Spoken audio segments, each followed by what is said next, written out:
70주년 기념해서 우드스타 컨셉을 정하셨는데 정하신 기획 과정이나 컨셉 선정 이유에 대해서 말씀해 주세요. 일단 약간 꼰대스러운 설명이 될 것 같기는 한데. 최대한 MZ스럽게 해주시면 안 될까요? 아, 그래요? 어려운데? 일단 제일 큰 게 IP권자인 뉴욕에 설득하는 그 과정이었습니다. 왜 한국에서 우드스탁을 해야 하느냐라는 생각이 있었던 것 같아요. 그분들에게는 한국 전쟁은 자부심이 있는 느낌을 받았어요. VIP 중에 한 분의 선친께서도 실제로 한국 전쟁에 참전했던 분이시기도 했고, 그래서 그분들에게 한국 전쟁은 큰 의미가 있다고 생각합니다. 아시겠지만 우드스탁도 결론은 베트남 전쟁 반대의 그 어떤 기치가 좀 있는 거잖아요. 컨셉도 있는 거고, 전쟁 반대, 자유와 평화. 그것처럼 한국 전쟁에 대한 저희가 고민이 있었고, 전 개인적으로 이렇게 꺾어지는 해라고 그랬잖아요. 45주년, 50주년 뭐 이런 거 좋아하는데 23년은 1953년에 70년이 된다는 걸 알고 있었기 때문에 제일 먼저 주안점을 두고 한국 전쟁의 휴전, 요즘은 약간 정전이란 표현을 더 쓰시던데 정전 70주년에 즈음에서 포천 같은 경우는 우리가 6.25 전쟁 도발을 할 그 첫 장소라고 한답니다. 새벽 4시 그 자리가 원래 포천이라고 한답니다.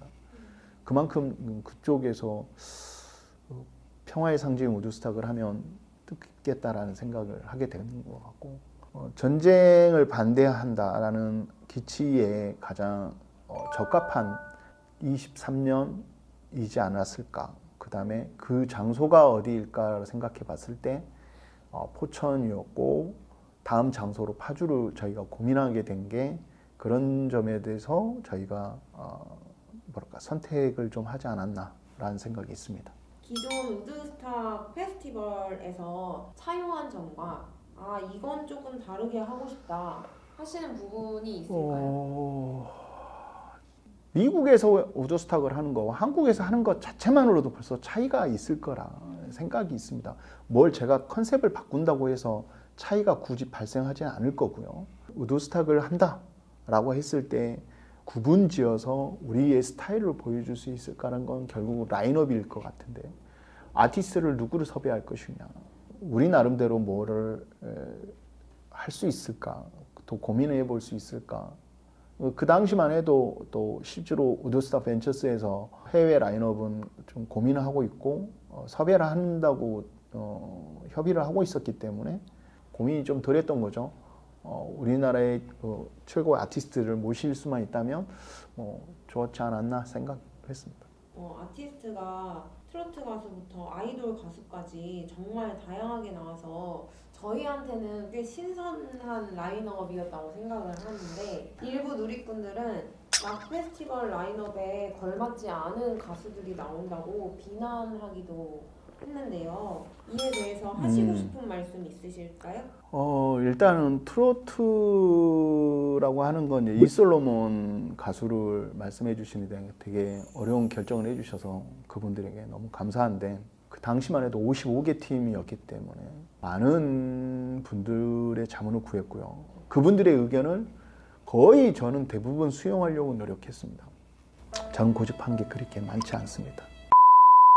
그런데도 불구하고 기자회견에서도 말씀을 드렸지만 사이크델리 락이라고 표현하는 그 장르를 그러면 국한에서 섭외할 수는 없잖아요.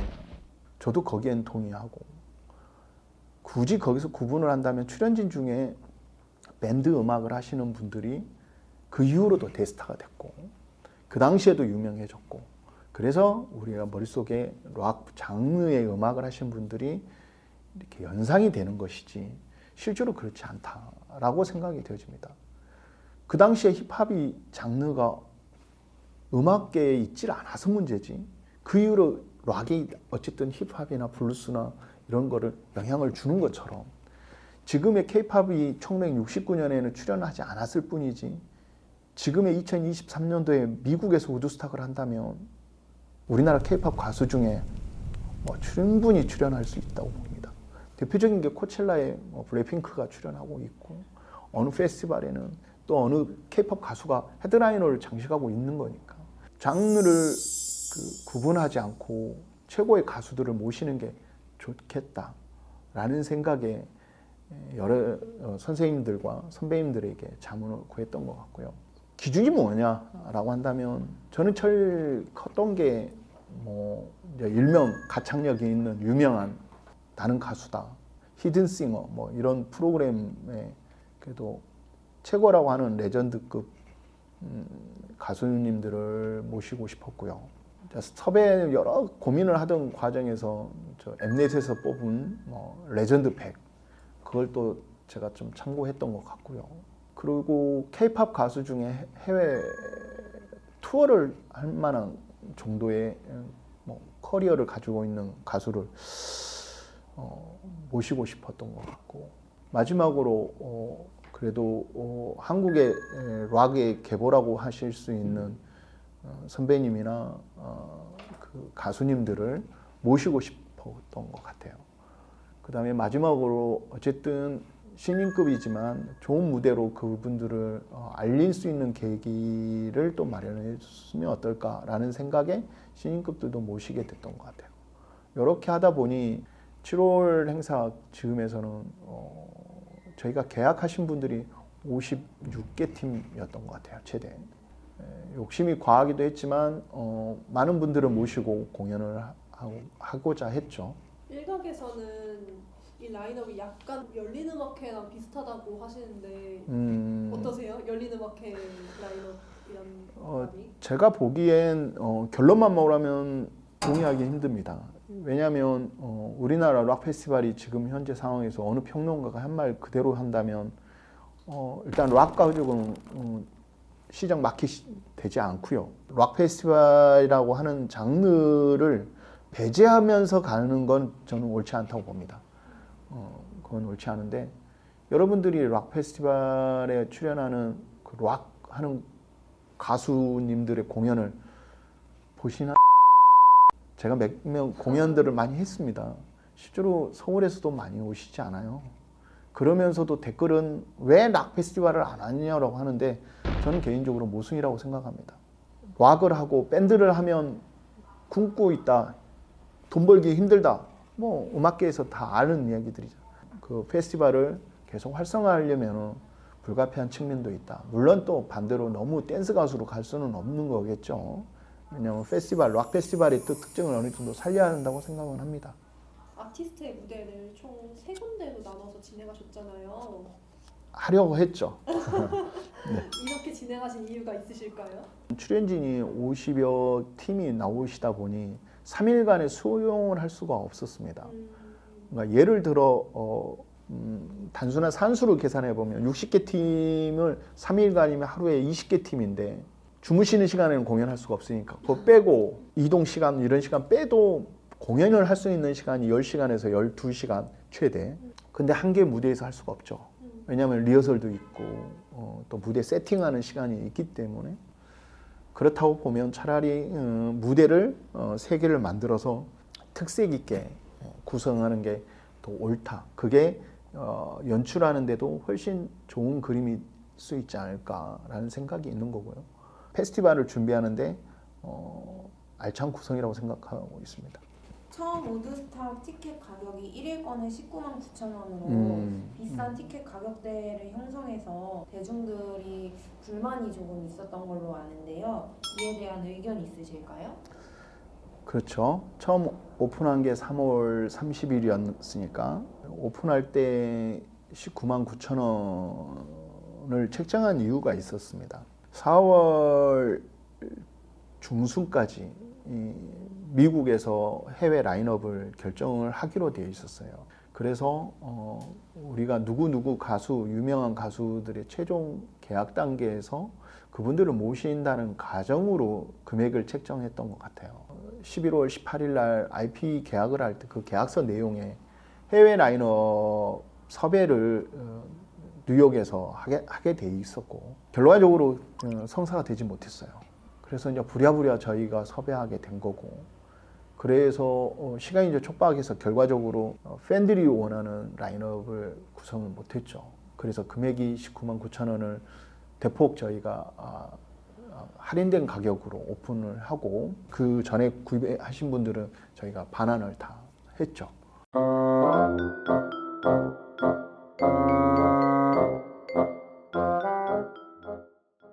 포천에서 열리는 우드스탁이 연기가 됐잖아요. 그래서 거기에 대해서 많은 추측들이 난무했었는데요. 7월 예정이었던 우드스탁을 연기하게 된 진짜 이유가 궁금합니다. 가장 큰 거는 기상 악화였습니다. 올해 7월은 유독 비가 많이 왔죠.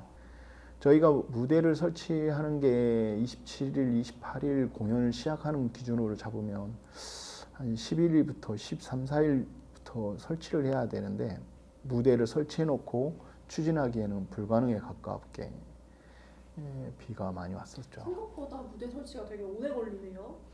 일단은 뭐 장소를 대관을 무료로 해주셔서 자기가 타이트하게 잡기보다는 아무래도 좀 길게 해서 안전하게 잡다는 게 하나 있었고요. 그러니까 캠핑장부터 시작해서 행사장까지 주차장까지를 저희가 다 조성을 해놔야 되는 겁니다. 그냥 나대지인 거죠. 거기에 정비를 하는 거거든요. 캠핑장도 이제 구비는 되어 있는데 그런 것도 그래서 저희가 다 해야 하는 거고 무대 같은 경우도 여러분들이 생각하는 그 무대를 짓는다는 표현을 하죠. 쉽게 말해서 바닥이 탄탄해야 무대를 설치하는 거 아니겠습니까? 근데 비를 맞아가면서 하면 당연히 감전사고부터 시작해서 능률도 오르지 못하는 거고 안전사고에 대한 대비를 되게 타이트합니다. 7월 14일 날 당일날에도 저희가 포천시에 가서 안전대책 회의를 할 정도 4월부터 시작해서 7월까지 수정되어 있어 계속 업데이트한 안전대책, 재해대책 신고서만 4번, 5번 정도 보냈던 것 같아요. 포천시 쪽에서도 그렇게 큰 페스티벌을 해본 적이 없어서 위험성을 뭐 차단하고 싶은 마음에 계속 저희들한테 페이퍼를 요구했던 것 같아요. 그건 뭐 당연히 뭐 지나친 행동은 생각지 않고요. 만약에 그 설치가 됐다고 하면 행사 당일날 무리한 설치물로 인하여 사고가 날 수도 있다라는 게 하나 있었던 것 같아요. 그런 와중에 저희한테 마지막까지 관객들과의 약속이 작동하고 있었는데 어느 팀이라고 제가 말하기는 좀 그렇고 해외 아티스트가 한국에서는 비자가 다 오케이를 받았는데 제외 공간이라고 표현하죠. 그 나라의 대사관에 가서 면담을 하고 흥행 비자 신청을 하고 그걸 허가를 득해야 우리나라에 귀국을 할 수가 있습니다. 이메일이 왔어요. 면담 일정이 잡기가 불가능해요. 워낙 스케줄이 대사관 쪽에서 영사관 쪽에서 촉박해서 어렵다. 저희한테는 계속 난제가 쌓이는 느낌이었어요. 그러면 이제 왜 비자를 미리 받지 않았느냐라는 또 문제가 있지만 지난번에 화에서도 말씀을 드렸지만 뉴욕에서 섭외를 하기로 했던 거가 섭외가 안 됐고 그래서 이제 부랴부랴 저희가 유명 해외 에이전트들을 말씀을 드려서 섭외하는 과정이라 그러다 보니 두 가지 문제가 겹쳤던 것 같아요.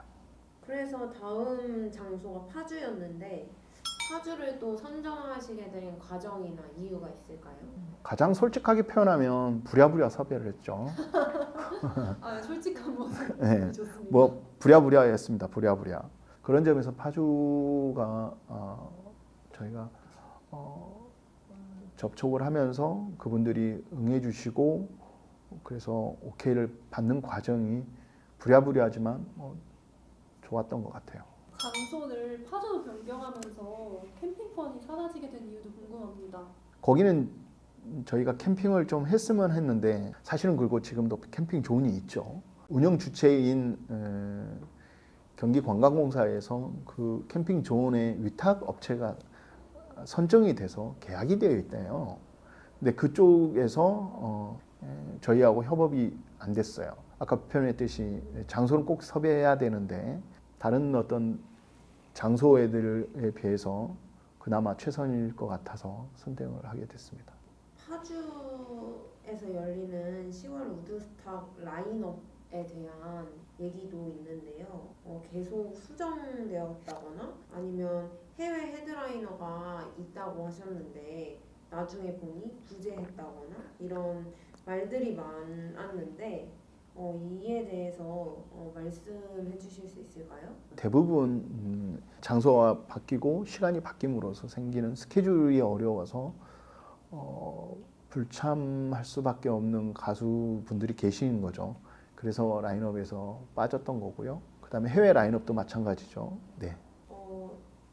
블로그에는 블로그? 네. 아, 드디어 나왔군요. 블로그에는 헤드라이너만 25팀이다. 해외 아티스트는 10팀이다. 그렇죠. 라는 자신감 넘치는 발언을 네, 하시기도 했는데 네, 이에 맞습니다. 대해서 어떻게 생각하시나요? 반성합니다. 결론적으로 반성합니다. 그때는 그 판단이 옳았고 그렇게 되리라고 생각해왔던 거고 IP권자를 믿었기 때문에 저는 충분히 그런 판단이 최선이라고 생각합니다. 물론 시간을 좀 더 뒀으면 완성도 있고 결정되어 있는 종결된 라인업을 오픈하는 게 충분히 더 좋은 어떤 형식 이런 것들도 저희가 고민을 했었는데 역시 지구는 제 마음대로 도는 게 아니더라고요. 시간에 그냥 치여서 했던 것도 좀 솔직히 있는 것 같고 그때가 시간이 촉박한 건 사실이지만 지금 생각해 보면 그때 저희가 좀 큰 호흡을 갖고 대처했다면 그중에 한두 팀은 좀 더 완성도 있지 않았을까. 어느 가수님들은 마약하는 장소를 필요하다. 이런 분도 계셨어요. 솔직히 해외 라인업 6월 25일 날 화상회의 그분이 그 얘기를 하시더라고요. 여러분들이 알만한 유명하신 분이죠. 또 어느 분은 장소, 라이더, 시스템 설치되는 것들을 다 필요로 한다는데 이것 또한 저의 개인적으로는 이유가 되지 않을 거라고 생각합니다. 저의 잘못이고요. 제가 다시 한번 고민을 해봤다면 좀 더 나은 결과를 갖지 않았을까라는 생각을 반성 포인트입니다. 공연업계에 큰 획을 그으셨다고. 큰 획을 그으려다가 좌절됐습니다. 좌절된 걸로 이야기를 해주시면 자학이 요즘은 제가 자존감이 많이 떨어졌거든요.